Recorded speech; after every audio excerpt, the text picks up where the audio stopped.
This is the first Match 2 online class for student of class 6 Brain Public Academy. This is chapter 10, Understanding Elementary Shapes. Before we start this chapter, let's revise what an angle is, which you already learned in the last chapter. An angle is formed by two rays having common initial point. So an angle has one vertex. The common initial point of these two rays is called vertex. Here B is the vertex, and these two rays are called arms or sides. So an angle has one vertex, there is B for this angle, and two arms or two sides. Here for this angle, two arms are BA and BC. And how we name angle? Naming. We can name an angle by mentioning only one letter. If you use only one letter, you should mention the vertex. For this angle, B is vertex, so you can call this one angle B. Or you can also use three letter.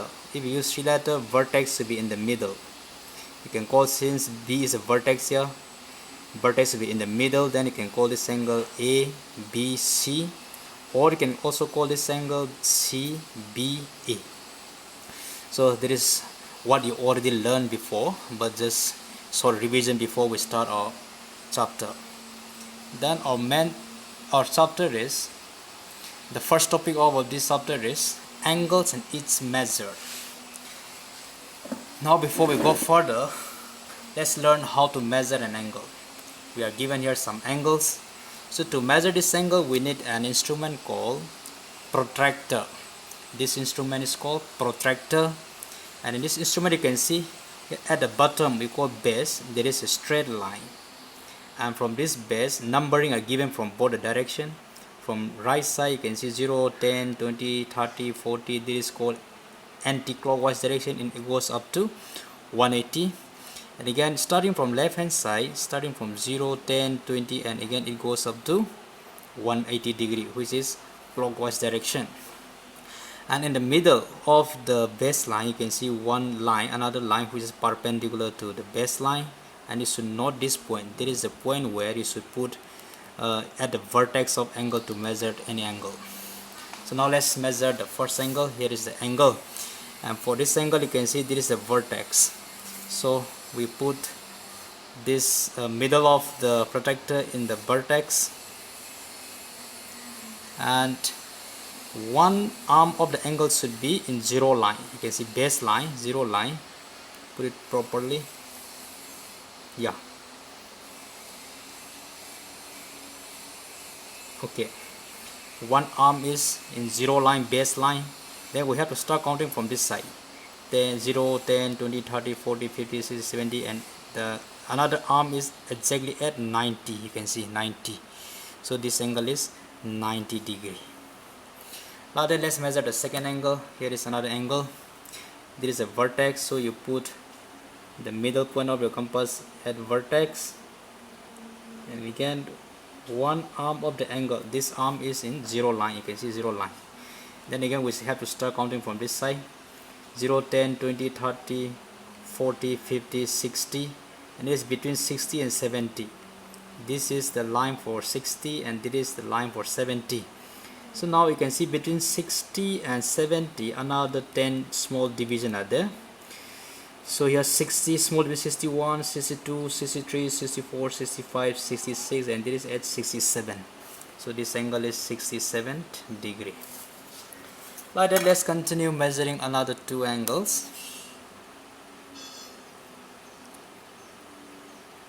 Another two angles are here. Let's measure this angle now. Again vertex is at this D here, so let's put our protractor like this.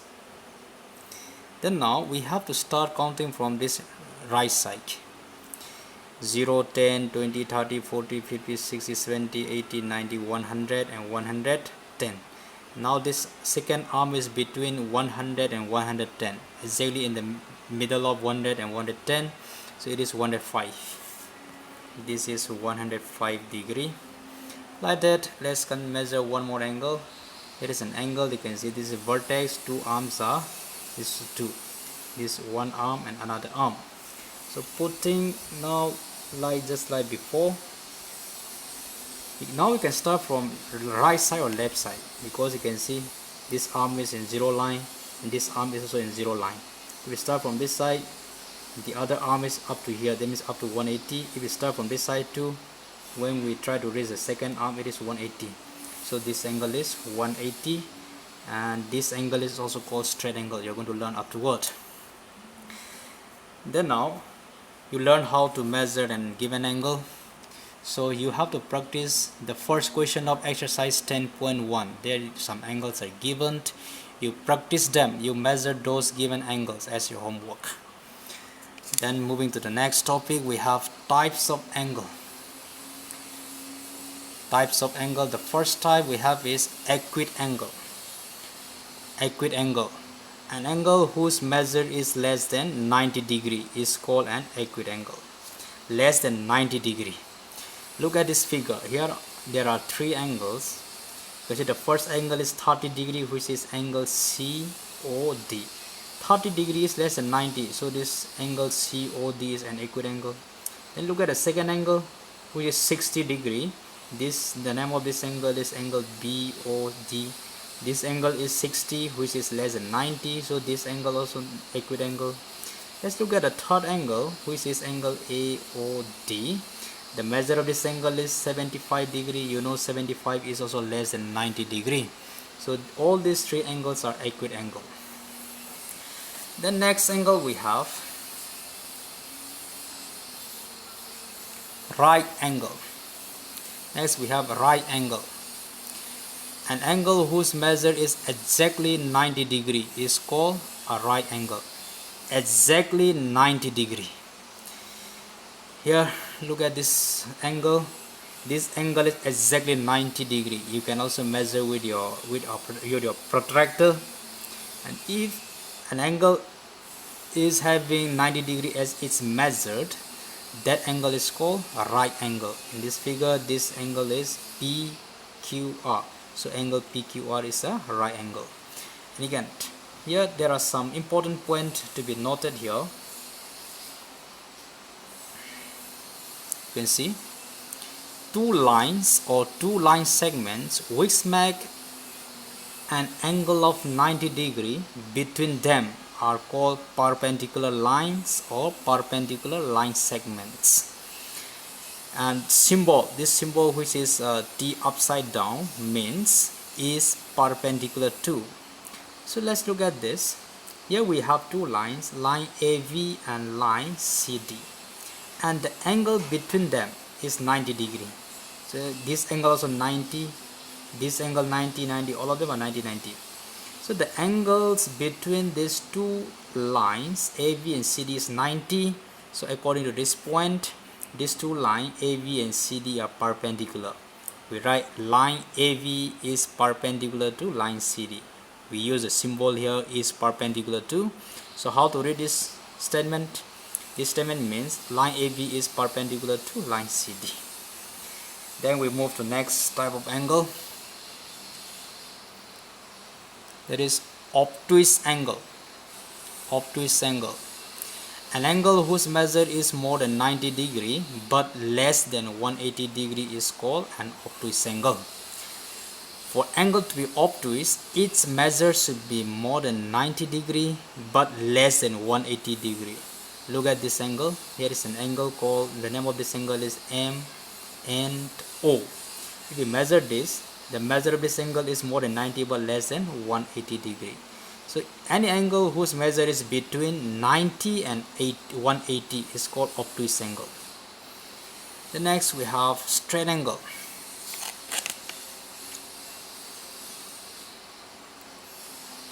Next we have straight angle. An angle whose measure is exactly 180 degree is called a straight angle. Look at this. Here is angle PQR, and the measure of this angle is 180 degree. So this angle PQR is a straight angle.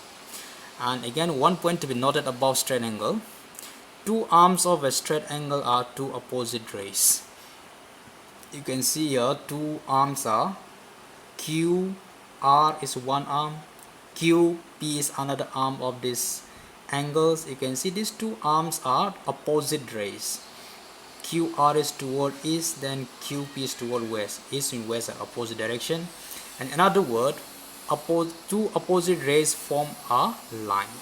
So two arms of straight angle form a line. The next we have a reflex angle. We have reflex angle. An angle whose measure is more than 180 degree but less than 360 degree is called a reflex angle. You look at this, you can see here angle XYZ, not this side, but we are talking about this angle. Angle XYZ. You know, if we draw a straight line here, we get straight line, straight angle, which is 180. But now reaching up to this, that means it is more than 180 degree. So this angle is more than 180 degree but less than 360. So this angle is called reflex angle. Here you can see angle XYZ is a reflex angle. Next we have another angle, which is the last one, complete angle. Complete angle, an angle whose measure is exactly 360 degree is called a complete angle. Exactly 360 degree. And if you look at this figure, here you can see only one arm, but you can imagine this situation to be like, let's say this pencil is the arm of this angle, and now this pencil start rotating above a fixed point. It's rotate in anti-clockwise direction and then coming back to the same place from where it started. You can see then this angle is 360 degree, which is called complete angle. And to understand more about this complete angle, let's look at this condition again. Here you can see 90 degree, 90 degree, 90 degree, 90 degree. When two lines intersect each other perpendicularly, its angle is 90 degree. So now you can see if we start from here to here, there is 90. Again from here to here another 90. From here to here 90 again. From here to here another 90. So if we complete this revolution, we call this complete revolution is called complete angle. And in complete angle, 90, 90, 90, 90, you can see 4 times 90, that means 4 right angles. So a complete angle is equal to 4 right angles. Or another word, this 90 plus 90 is 180. From here to here 180. Again from here to here another 90 plus 90, 180. So in another word, we can also say that a complete angle is equal to one straight angle, another straight angle, that is 2 straight angles. So we wind off with this for today.